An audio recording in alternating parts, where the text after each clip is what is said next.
नमस्कार दोस्तों, welcome to Bihar civils. मैं हूं आलोक सिंह। तो बायोलॉजी का सीरीज चल रहा है एमसीक्यूज़ और चैप्टर बॉटनी एंड ब्रांचेस का पार्ट 4 आज पढ़ेंगे और ये पार्ट लास्ट पार्ट होगा इस चैप्टर का। ठीक है, बायोलॉजी का नहीं, इस चैप्टर का लास्ट वीडियो होगा।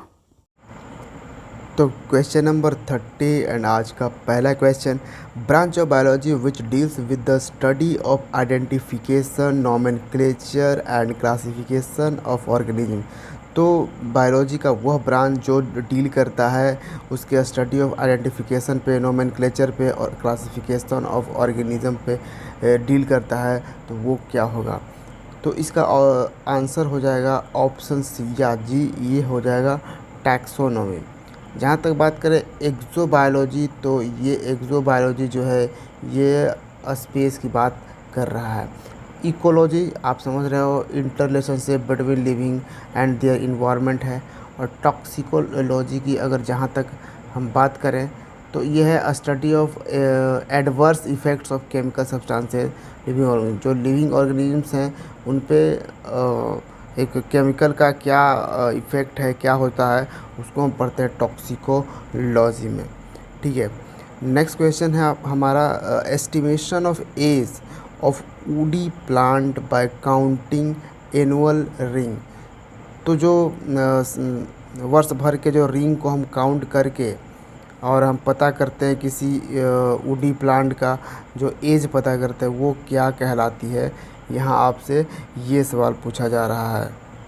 तो इसका ऑप्शन हो जाएगा dendrochronology, option b is the correct answer. और इसी में एक आपको ऑप्शन दिख रहा होगा ऑप्शन डी। तो डेमोग्राफी मतलब क्या होता है? इसमें मतलब कि स्टडी ऑफ पॉपुलेशन के बारे में हम करते हैं।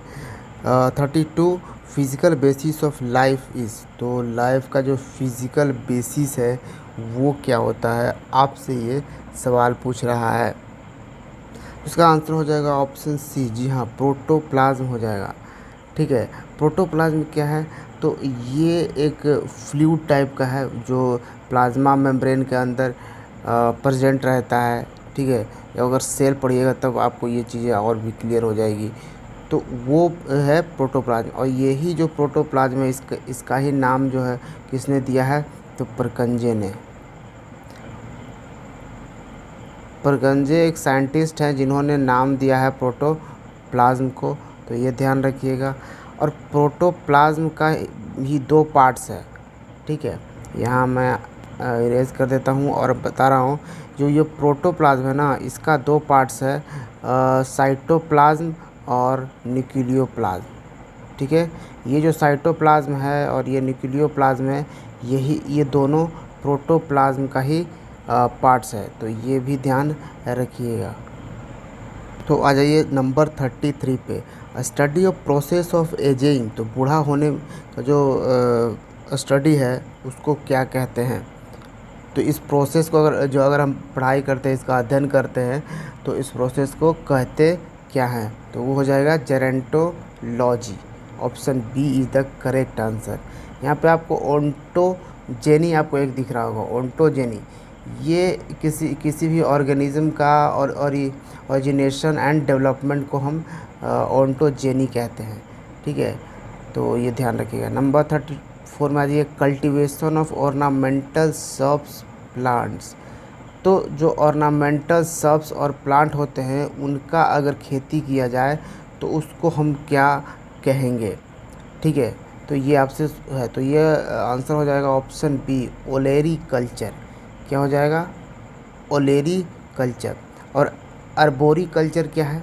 तो अर्बोरी कल्चर भी एक खेती है, जो मैनेजमेंट है, स्टडी ऑफ इंडिविजुअल ट्री है, किसी पर्टिकुलर घास के बारे में अगर पढ़ते हैं, किसी वुडी प्लांट्स के बारे में पढ़ते हैं, किसी अदर पेरेनियल प्लांट्स के बारे में पढ़ते हैं, तो उसको हम बोलते हैं अर्बोरी कल्चर।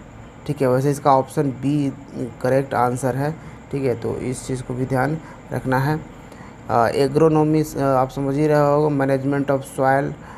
और फिर सिल्वी कल्चर जो है वो भी आप समझ रहे होंगे, जो कि है study of forest. Next question देख लीजिए, branch of biology which deals with the study of heredity and variation. तो हेरिडिटी और वेरिएशन के बारे में अध्ययन करने वाला बायोलॉजी का कौन सा ब्रांच है, ये सवाल है। तो ये ऑप्शन सी जेनेटिक्स हो जाएगा। ऑब्वियसली आप भी समझ रहे होगे, ठीक है। तो यहाँ पे ये चीज़ें ध्यान रखनी है। यहाँ पे आप कुछ वर्ड देख सकते हो जो काफ़ी इम्पोर्टेंट है।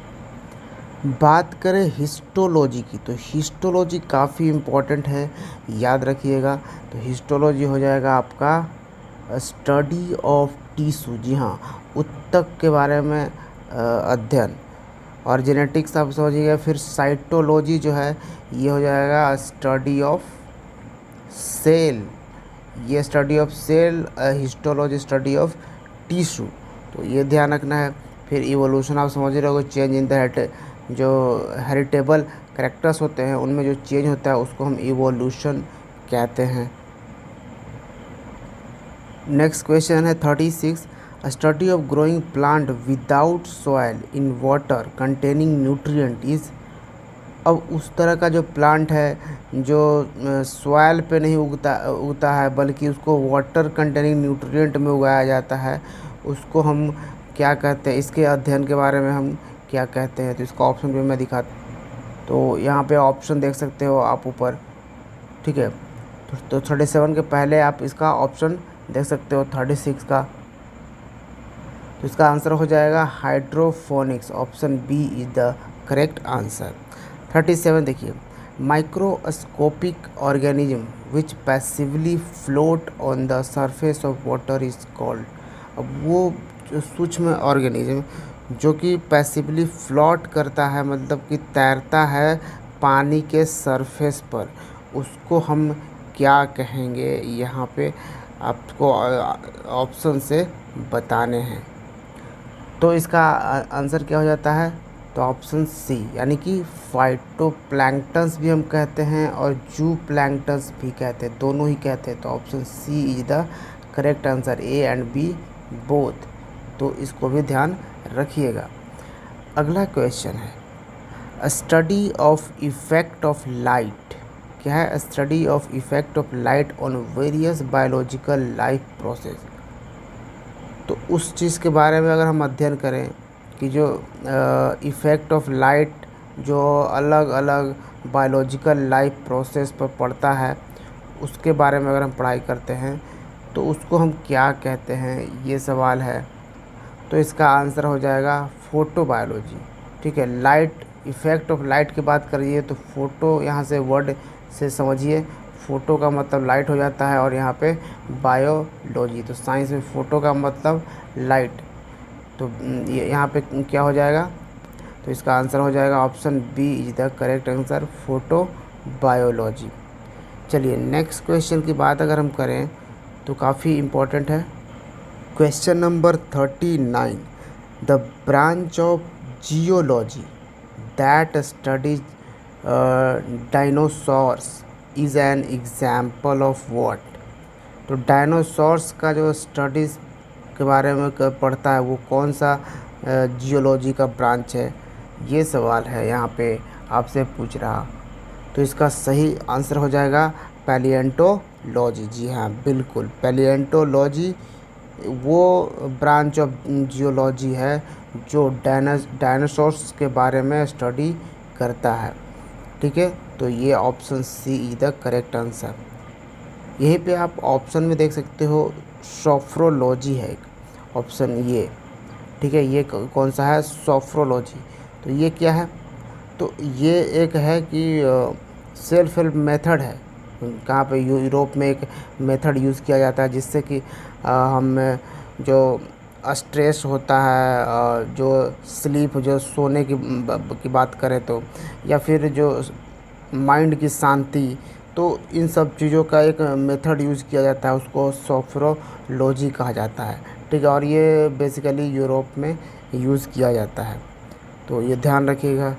फिर यहाँ पे पेट्रोलॉजी की अगर हम बात करें तो कह सकते हैं स्टडी ऑफ रॉक्स। ये सिंपल भाषा में आप बोल सकते हैं कि ये पत्थरों की पढ़ाई, मतलब ये जियोलॉजी का ही ये भी ब्रांच है। जियोलॉजी का वो ब्रांच है जिसमें हम रॉक्स के बारे में पढ़ाई करते हैं और उसके कंडीशंस के बारे में पढ़ाई करते हैं कि वो किस रूप में बना है, तो ये हो जाता है पेट्रोलॉजी। ठीक है, तो ये भी आपको ध्यान रखनी है। जहाँ तक बात है हिस्टोलॉजी की, तो ये तो आपको पता है, हमने अभी आपको बताया है कि ये हो जाता है स्टडी ऑफ टिश्यू। ठीक है, तो यहाँ पे ध्यान रखिए। तो ऑप्शन इसका सी इज़ द करेक्ट आंसर। तो नेक्स्ट क्वेश्चन करते हैं 40।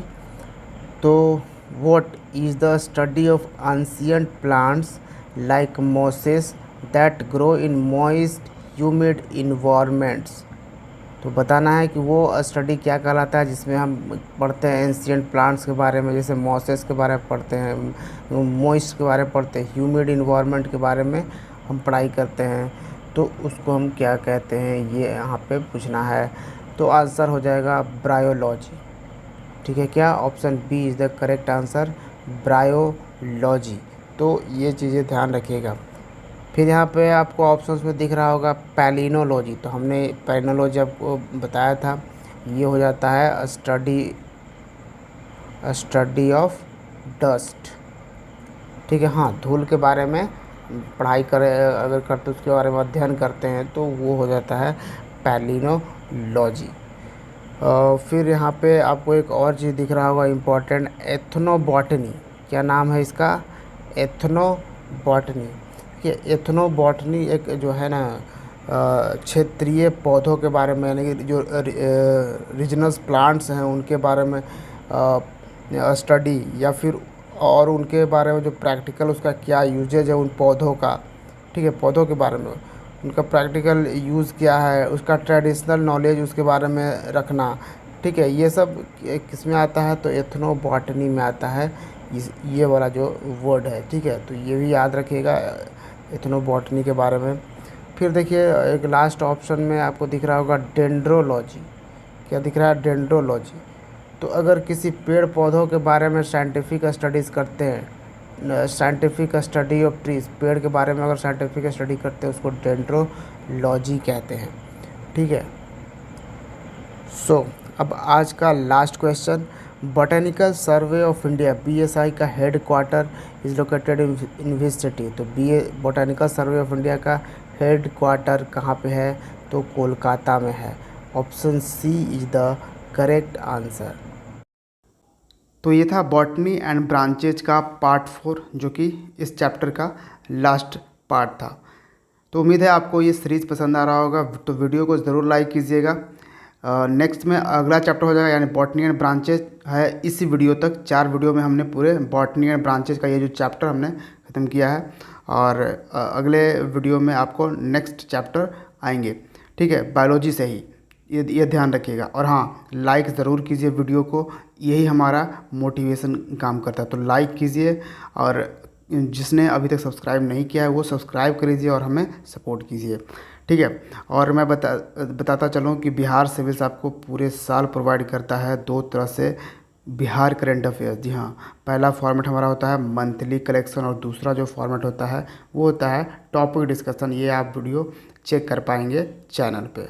चलिए, तो फिर मिलते हैं हम बिहार सिविल्स के दूसरे वीडियो में। Thank you for watching Bihar civils. जय हिंद।